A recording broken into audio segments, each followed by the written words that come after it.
In today's show, Bitcoin holds $40,000 over Easter, but thin liquidity, capitulation risks haunt traders. In today's show, I'll be breaking down the latest technical analysis, and as shared here by Pentoshi, Bitcoin update, 44,500, most important spot for bullish momentum currently. 42,000, one-day resistance, below biases for redistribution, and another leg down. Think buyers need to step in pretty quickly, and as Kevin Svensson shares, discussing why Bitcoin market psychology is mirroring $6,000 pre-capitulation, long-term bullish, medium-term, I see downside risk, and as Crypto Rover shares, Bitcoin will move big today, and he shares the 1 hour, the 4 hour, and the 12-hour time frame, showing you Bitcoin breakout incoming, and also says if Bitcoin moves up at the same pace as October, Bitcoin could trade around $67,000 on May 7th, just an indication of how quickly markets can reverse. Bitcoin can easily reach $5 million per coin. Fiat is easy money because it's easy to inflate. Gold is hard money because it's hard to inflate.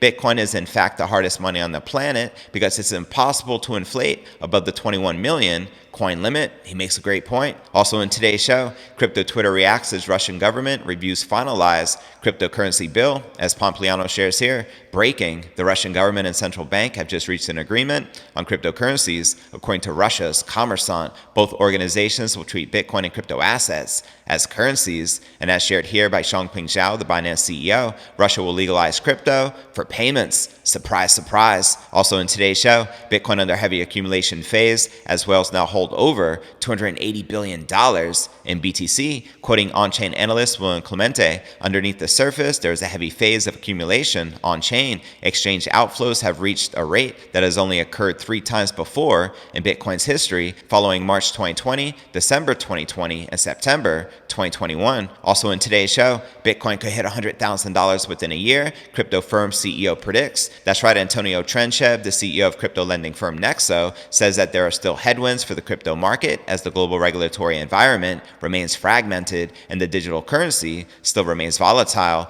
We'll also be taking a look at the overall crypto market. All this, plus so much more, in today's show.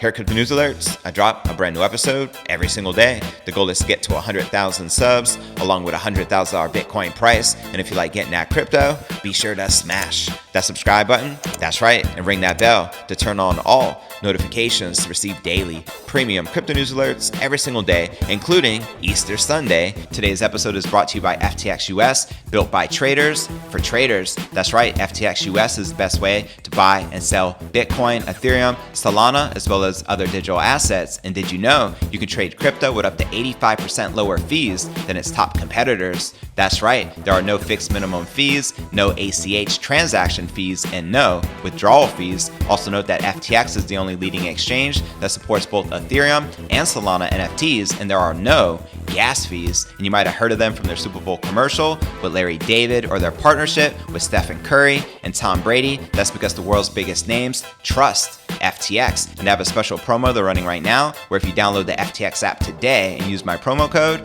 Crypto News, you can earn free crypto in every trade over $10, truly making this a no-brainer. And the more you trade, the more you earn. So go ahead and download the FTX app today by clicking the link in the description right down below. Use my referral code Crypto News, and let's start stacking those sats, shall we? All right, welcome back to another episode of Crypto News Alerts, and happy Easter Sunday. I'm your host, JV. How's it going, crypto fam? Make some noise in the live chat. The Bitcoin shows compression over Easter weekend, sparing nervous traders a fresh dive below $40,000, as you can see here in the Bitcoin 1 hour candle chart. Now, data from Cointelegraph Markets Pro and TradingView showed Bitcoin acting in a narrowing range with 40,700 as its ceiling Saturday and Sunday, and Bitcoin saw little action as the holiday period began, with United States equity markets off from Good Friday onwards, allowing crypto to avoid correlation-based volatility. With Monday likewise a non-trading day, Bitcoin was set for 4 days of out-of-hours trading, while that meant its stocks correlation mattered less.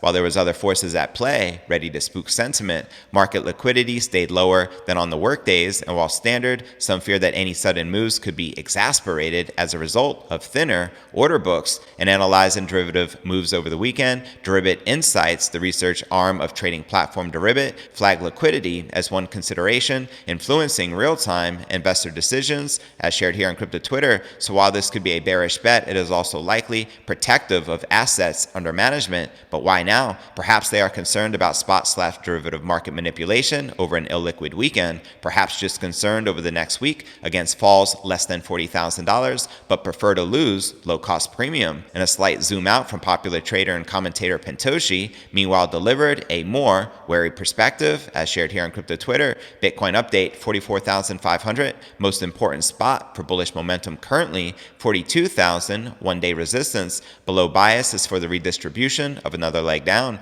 Think buyers need to step in pretty quickly. Now, Pentoshi was meanwhile not the only voice predicting long-term gain, but short-term pain for Bitcoin, a narrative which has gathered momentum throughout 2022. Now, analyzing market movements, we have Kevin Svensson, well known on social media for his bullish sentiment on the King crypto. He warned that the current chart behavior was mimicking the period just before Bitcoin's bear market crash in late 2018. While that event followed a long period of lower lows throughout the year, Bitcoin has been making higher lows in 2022, he noted, but it would take much for the tables to turn and capitulation to enter, as he shares here on Crypto Twitter, discussing why Bitcoin market psychology is mirroring $6,000 pre-capitulation, long-term bullish, medium-term IC, downside risk. And he also shares the difference between those higher lows and a breakdown is significant right now. Just so being blindly on one side and not considering anything else is a little bit foolish, in my opinion. And he also added that Bitcoin was getting there in terms of following a historical pattern of putting in a macro low around 800 days after each block subsidy halving, the last halving on May 11th of 2020, which was 706 days ago. So there you have it. And quoting Willy Woo here, gold is an inflationary asset. Its inflation correlates to its rise in price and technological growth. Both factors help contain price growth over the long arc of time. Currently, the gold supply doubles every 40 years. We have the technology to vastly accelerate this. That's right. And as Crypto Rover shares here, Bitcoin can easily reach $5 million per coin. Fiat is easy money because it's easy to inflate. Gold is hard money because it's hard to inflate. Bitcoin is in fact the hardest money on the planet because it's impossible to inflate above the 21 million coin limit. That, my friend, is a fact. And before I break down next story of the day, Crypto Twitter reacts as Russian government reviews the finalized crypto bill. But first, let's take a quick look at the overall crypto market. As you can see, Bitcoin barely correcting, down about 0.25% for the day, trading at about $40,300. We have Ether up 0.6%, maintaining just above $3,000.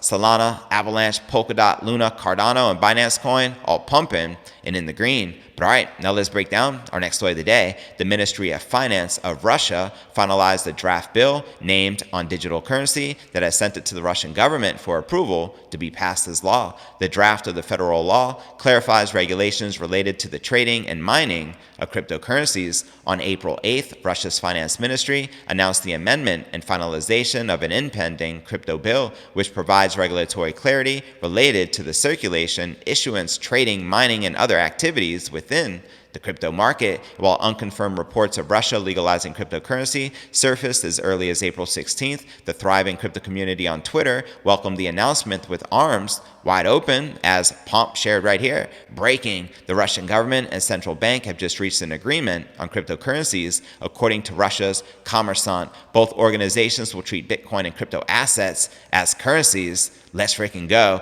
Bitcoin game theory in full effect. We also have the Binance CEO Changpeng Zhao, who was also one of the first to acknowledge the move, given the numerous sanctions currently levied against the nation. As he shared here on Crypto Twitter, Russia will legalize crypto for payments. Surprise, surprise. And as you can see, it got a ton of retweets. And as the dust settled, Crypto Twitter soon realized they had been celebrating just a little bit too early, as Changpeng Zhao and others deleted the tweets cheering for crypto legal status in Russia. Interesting, right? Now, the buzz around Russia legalizing crypto was sparked by a report from local Russian daily newspaper Kommersant, who reportedly got their hands on an authentic final version of the draft law. And according to the local media, the bill recommended accepting digital currency as a means of payment that is not the monetary unit of the Russian Federation, which is yet to be passed by law by the Russian government. I want to give a quick shout out to CryptoMon, the living NFT play and earn game taking the internet by storm. Check it out for yourself.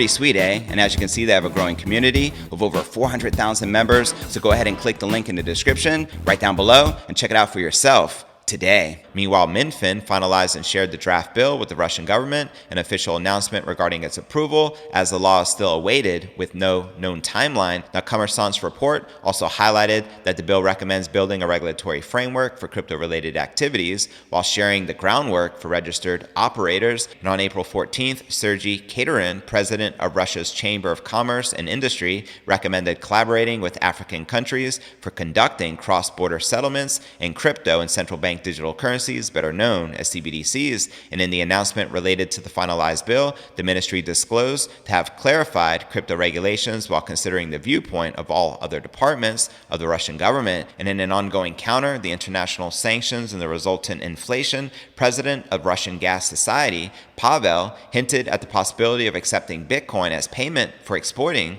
oil and gas. As he shares here on crypto Twitter, explosive. Russia is now demanding that Europe pay for gas in rubles. Europe gets 40% of its gas from Russia. That's 200 to 800 million euros per day. Putin is basically saying, you want to play sanctions, either pay up in rubles or freeze. And as Cointelegraph reported, Pavel recommended taking payments in Russian rubles, Chinese yuan, Turkish lira, or even Bitcoin from friendly countries. However, unfriendly countries could pay for their oil in rubles or gold. So there you have it. And before I break down next story of the day, Bitcoin under heavy accumulation phase, as well as now hold over $280 billion in BTC. But first, let's take a quick look at the overall crypto market cap, sitting just under $1.9 trillion with about $50 billion in volume in the past 24 hours. And the current Bitcoin dominance is 40.8%, with the Ether dominance at 19.5%. And checking out the top 100 cryptocurrency gainers in the past 24 hours, we have Filecoin leading the pack, up 10% for the day, trading above 21 bucks,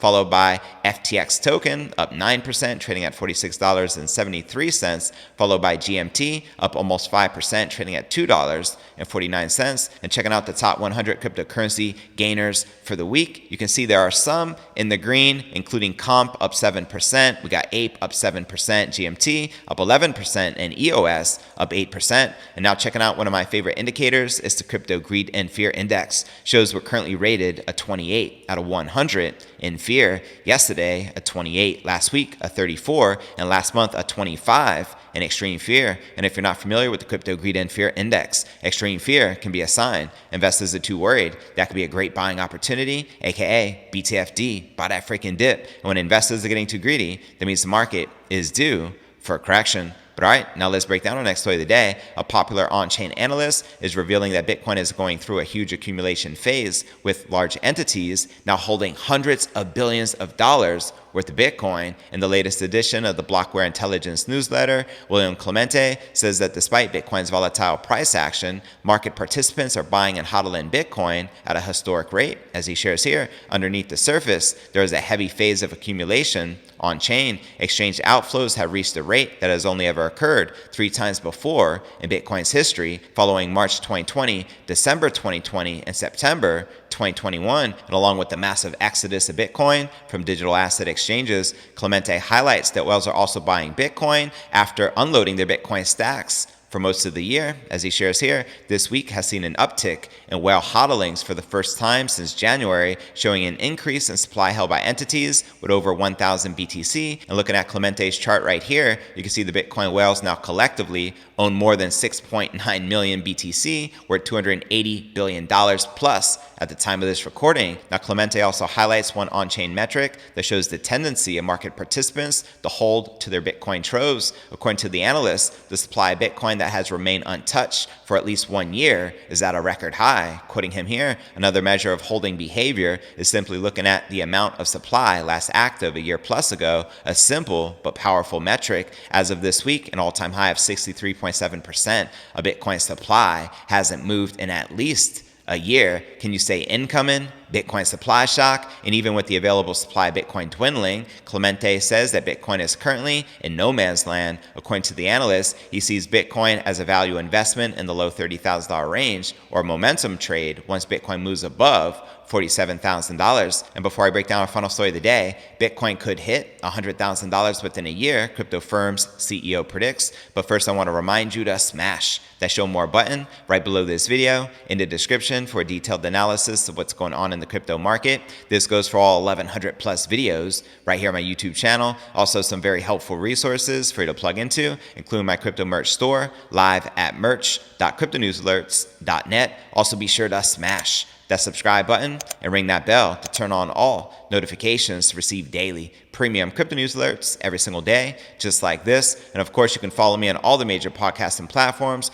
from Spotify, home of the Joe Rogan Experience, to Apple's iTunes and Google Play. And if you're listening to the pod, be sure to check out the YouTube channel at cryptonewsalerts.net for the full premium experience with video. And of course, you can follow me on crypto Twitter, Facebook, Telegram, and TikTok. So wherever you're at, be sure to plug in and follow me there. But all right, now let's break down our final story of the day. Bitcoin could hit six figures within a year. The CEO of crypto lending firm Nexo has predicted. I feel it's a given. I'm still very confident that Bitcoin will breach $100,000 this year in 2022. Just throwing it out there. Let me know if you agree or disagree in the comments below. Now, Antoni Trenchev told CNBC he thinks the world's biggest crypto can surge above $100,000 within 12 months. He said he is worried about Bitcoin's short-term prospects, suggesting it may fall in tandem with traditional financial markets as the Fed starts unwinding its massive monetary stimulus program, but that may in turn give further impetus to crypto, he added, as a crash in stocks would likely mean U.S. central banks eventually goes back to easing in no time. And if Trenchev's forecast is correct, that would mean Bitcoin's price would have to more than double this year. And for what it's worth, in January of 2020, Trenchev predicted Bitcoin's price would top $50,000 by the end of the year, and everybody was laughing me out. He said Trenchev's 2020 prediction didn't quite come true. Bitcoin only managed to hit a high of just over $29,000 that year, but the cryptocurrency did eventually surpass $50,000 in February 2021, just a few months later. Now, crypto believers say that the market has matured and that there is ample liquidity now that major Wall Street institutions like Jump Trading and Jane Street are flocking to digital assets. Meanwhile, crypto whales like Do Kwon, the co-founder of blockchain firm Terra Labs, are buying up literally millions of dollars worth of Bitcoin in the belief that it will become a future reserve currency. In fact, they're backing their stablecoin UST. The goal is with $10 billion in Bitcoin. Let's freaking go. But do keep in mind there are some headwinds for the market. The global regulatory environment remains fragmented and the crypto market still remains volatile. But do keep in mind that volatility equals life force. Now, in particular, Bitcoin remains heavily correlated to the stock market, in particular the NASDAQ index. While stocks remain volatile, so too could Bitcoin. However, I also like to point out that Bitcoin is definitely on its own vector. Now, Bitcoin is still around 40% off its record high of around $69,000, which we hit back in November of last year. Now, other crypto executives don't expect as much price appreciation this year. In this particular moment in time we are living under, I would say global uncertainty in the markets, not just the crypto markets, but also in the stock markets, said Odinho, chief technology officer at Bitfinex. He told CNBC in an interview on Wednesday. So we are seeing definitely lower volumes on the crypto side. Bitcoin volumes have dropped over the last few weeks. So that is quite important as a metric because it tells many whales, many active market participants that are very active before are waiting a little bit on the sidelines, and whales are large investors that are able to move the market. He also said that Bitcoin could fall sharply below 40,000, but he expects the digital currency will be well above 50,000 by the end of the year. Quoting him here, "I am a bullish person on Bitcoin. I see so much happening in this industry and so many countries interested in Bitcoin adoption that I am really positive." So there you have it. Let me know if you feel the Bitcoin price is likely to breach $100,000 before the end of this year. What do you think about Max Kaiser's year-end price prediction of $220,000 for the King Crypto? Holla at your boy in the live chat. Now for the top 3 comments from yesterday's episode. Digital Gravity wrote, "I think Bitcoin going up slowly is better than an explosive move upwards. It gives retail investors time to stack as many sats as possible. It also probably means Bitcoin won't crash 80 to 90% ever again." Great point, fam. Thanks for sharing. Hodl. And our next featured comment comes from our very own Inner Dino. Thanks, JV. Love the show. It always ends too soon for me, but it's best leaving the audience wanting more. Cheers, my friend. As always, I appreciate your continued support. One love. And our third and final featured comment comes from Tony Rome, who wrote, always a like. Great show, JV. God bless, fam. Every comment and like greatly helps out the show. Happy Easter, Hodl gang. And to be featured on tomorrow's episode, drop me a comment right down below.